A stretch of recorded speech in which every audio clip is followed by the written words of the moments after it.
हरे कृष्णा। शिव भक्ति सागर में आप सभी भक्तों का स्वागत है। अन्नपूर्णा माता की जय। प्रिय भक्तजनों, आज हम इस वीडियो में माता अन्नपूर्णा की व्रत कथा सुनेंगे। तो आप सभी भक्तजन बड़ी ही श्रद्धा, ध्यान पूर्वक और प्रसन्न चित्त मन से माता अन्नपूर्णा की व्रत कथा को श्रवण कीजिएगा।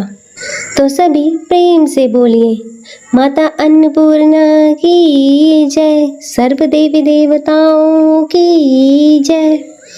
कथा के अनुसार एक समय की बात है। काशी निवासी धनंजय की पत्नी का नाम सुलक्षणा था। उसे अन्य सब सुख प्राप्त थे, केवल निर्धनता ही उसके दुखों का एकमात्र कारण था। यह दुख उसे हर समय सताता था। एक दिन सुलक्षणा अपने पति से बोली, स्वामी आप कुछ उद्यम करो और काम चले, इस प्रकार कब तक काम चलेगा। तब सुलक्षणा की बात धनंजय के मन में बैठ गई और वह उसी दिन से विश्वनाथ शंकर जी को प्रसन्न करने के लिए बैठ गया और कहने लगा, हे देवाधिदेव महादेव, मुझे पूजा पाठ कुछ नहीं आता है, केवल आपके भरोसे बैठा हूँ। और इतनी विनती करके वह 2-3 दिन तक भूखा प्यासा बैठा रहा। और यह देखकर भगवान शंकर ने उसके कान में अन्नपूर्णा अन्नपूर्णा अन्नपूर्णा इस प्रकार 3 बार कहा। और यह कौन क्या कह गया। और इसी सोच में धनंजय पड़ गया कि मंदिर आते ब्राह्मणों को देखकर पूछने लगा, पंडित जी अन्नपूर्णा कौन है। ब्राह्मणों ने कहा, तू अन्न छोड़ बैठा है, सो तुझे अन्न की ही बात सूझती है। जा घर जाकर अन्न ग्रहण कर। तब धनंजय घर गया और स्त्री से सारी बात कही। तब वह बोली, नाथ चिंता मत करो, भगवान शंकर जी ने स्वयं यह मंत्र दिया है, वे स्वयं ही इसका खुलासा करेंगे, आप फिर जाकर उनकी आराधना करो। तब धनंजय फिर से जैसे का तैसा पूजा में बैठ गया। रात्रि में शंकर जी ने आज्ञा दी और कहा, तू पूर्व दिशा में चला जा। और वह अन्नपूर्णा का नाम जपता जाता और रास्ते में फल खाता, झरनों का पानी पीता जाता। और इस प्रकार वह कितने ही दिनों तक लगातार चलता गया। और वहाँ से उसे चांदी सी चमकती वन की शोभा देखने में आई। सुंदर सरोवर देखने में आया। उसके किनारे कितनी ही अप्सराएं झुंड बनाए बैठी थी। एक कथा सुनती और सब मिलकर माँ अन्नपूर्णा इस प्रकार बार बार कहती।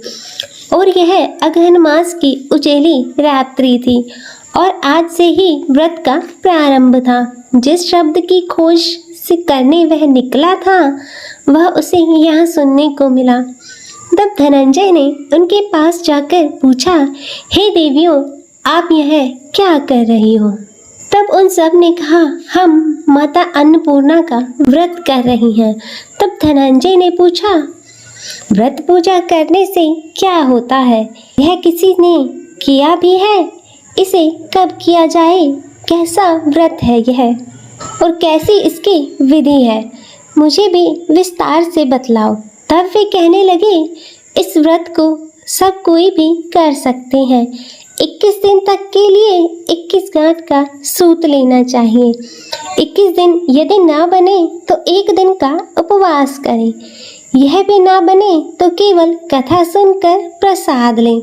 निराहार रहकर कथा कहें और कथा सुनने वाला कोई ना मिले तो पीपल के पत्तों को रख, सुपारी या घृत कुमारी वृक्ष के सामने रख, दीपक को साक्षी कर, सूर्य, गाय, तुलसी या महादेव को बिना कथा सुनाए मुख में अन्न का दाना ना डालें। यदि भूल से कुछ पड़ भी जाए तो 1 दिवस का फिर उपवास करें और व्रत के दिन क्रोध ना करें और झूठ ना बोलें। तब धनंजय बोला, इस व्रत को करने से क्या होगा। तब वे कहने लगी, इसको करने से अंधों को नेत्र मिले, लूलों को हाथ मिले, निर्धन के घर धन आए, बांझी को संतान मिले, मूर्ख को विद्या आ जाए और जो जिस कामना से व्रत करे माँ उसकी इच्छा पूर्ण करती है। तब धनंजय कहने लगा, बहनों मेरे पास धन नहीं है, विद्या नहीं है, कुछ भी नहीं है, कुछ भी तो नहीं है। मैं तो दुखिया ब्राह्मण हूँ, मुझे इस व्रत का सूद दोगी? तब वह कहने लगी, हाँ भाई तेरा कल्याण हो, हम तुम्हें अवश्य देंगे, ले इस व्रत का मंगल सूत्र ले। तब धनंजय ने व्रत किया और व्रत भी पूरा हुआ। तभी सरोवर में से 21 खंड की स्वर्ण सीढ़ी हीरा मोती जड़ी हुई प्रकट हुई। तब धनंजय जय अन्नपूर्णा कहता जाता और इस प्रकार कितनी ही सीढ़ियाँ उतर गया तो क्या देखता है कि करोड़ों सूर्य से प्रकाशमान माता अन्नपूर्णा का मंदिर है। उसके सामने स्वर्ण का सिंहासन है जिस पर माता अन्नपूर्णा विराजमान है। सामने भिक्षा हेतु भगवान शंकर खड़े हैं। देवंगनाएं जफर डला रही हैं, कितनी ही हथियार बांधे पहरा दे रही हैं। तब धनंजय दौड़कर जगदम्बा के चरणों में गिर गया। तब देवी उसके मन का कलेश जान गई। धनंजय कहने लगा, माता आप तो अंतर्यामी हो, आपको अपनी दशा क्या बताऊं? तब माता बोली, मेरा व्रत किया है, जा संसार तेरा सत्कार करेगा।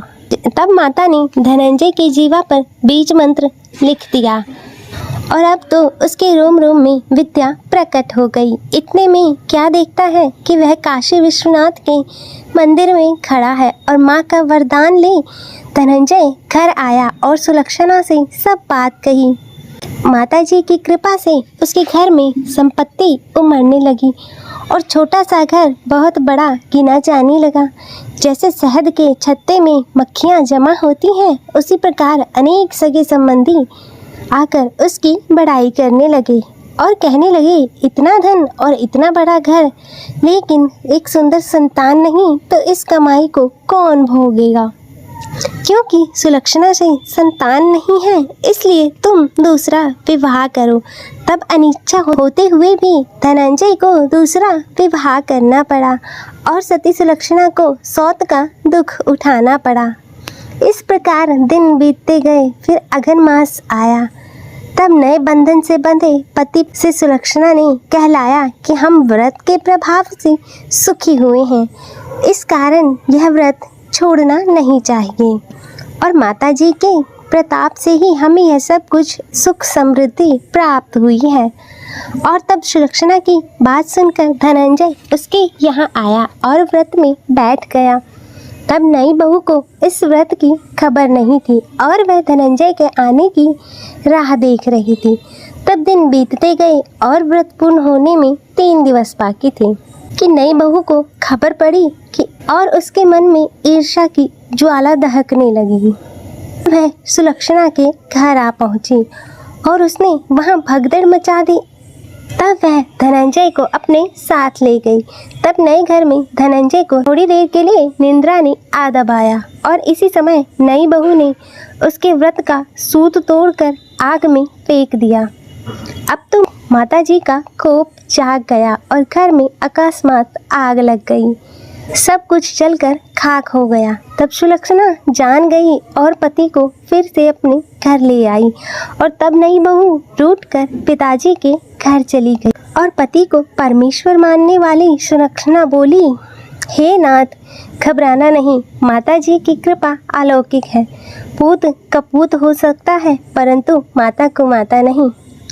अब आप श्रद्धा और भक्ति से आराधना शुरू करो, वे जरूर हमारा कल्याण करेंगी। तब धनंजय फिर से माता के पीछे पड़ गया। फिर से वही सरोवर पर सीढ़ियाँ प्रकट हुई और उसमें माँ अन्नपूर्णा कहता हुआ वह उतर गया और वहाँ जा माता के चरण कमलों में रुदन करने लगा। तब माता प्रसन्न हो बोली, यह मेरी स्वर्ण की मूर्ति ले और उसकी पूजा करना, तू फिर से सुखी हो जाएगा। जा, तुझे मेरा आशीर्वाद है, तेरी स्त्री सुलक्षणा ने श्रद्धा से मेरा व्रत किया है और उसे मैंने पुत्र दिया है। तब धनंजय ने आंखें खोली तो खुद को काशी विश्वनाथ के मंदिर में खड़ा पाया और वहां से फिर से उसी प्रकार घर को आया और इधर सुलक्षणा के दिन चढ़े और महीने पूरे होते ही पुत्र का जन्म हुआ और गांव में आश्चर्य की लहर दौड़ गई।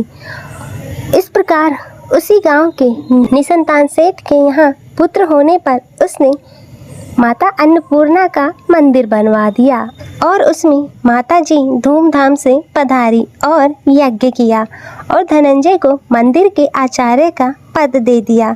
जीविका के लिए मंदिर की दक्षिणा और रहने के लिए बड़ा सुंदर सा भवन दिया।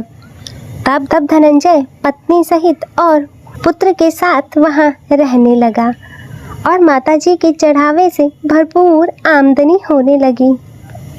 और उधर नई बहू के पिता के घर पर डाका पड़ा और सब लुट गया। वे भीख मांगकर पेट भरने लगे और जब सुलक्षणा ने यह सुना तो उन्हें बुलावा भेजा और उन्हें अलग घर में रख लिया और उनके अन्न और वस्त्र का प्रबंध कर दिया। तब धनंजय, सुलक्षणा और उसका पुत्र माताजी की कृपा से आनंद से रहने लगे। अतः हे माता अन्नपूर्णा, जैसे आपने धनंजय और सुलक्षणा के भंडार भरे, वैसे ही इस कथा को कहते सुनते हुंकारा भरते सभी के भंडार भरना, सभी के जीवन से गरीबी को दूर करना, उनके जीवन में धन संपत्ति और सुख समृद्धि देना। तो सभी प्रेम से बोलिए अन्नपूर्णा माता की जय।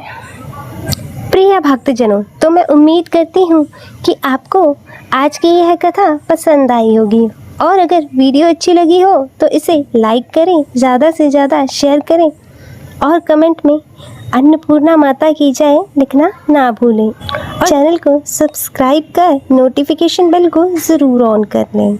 हर हर महादेव। ओम नमः शिवाय।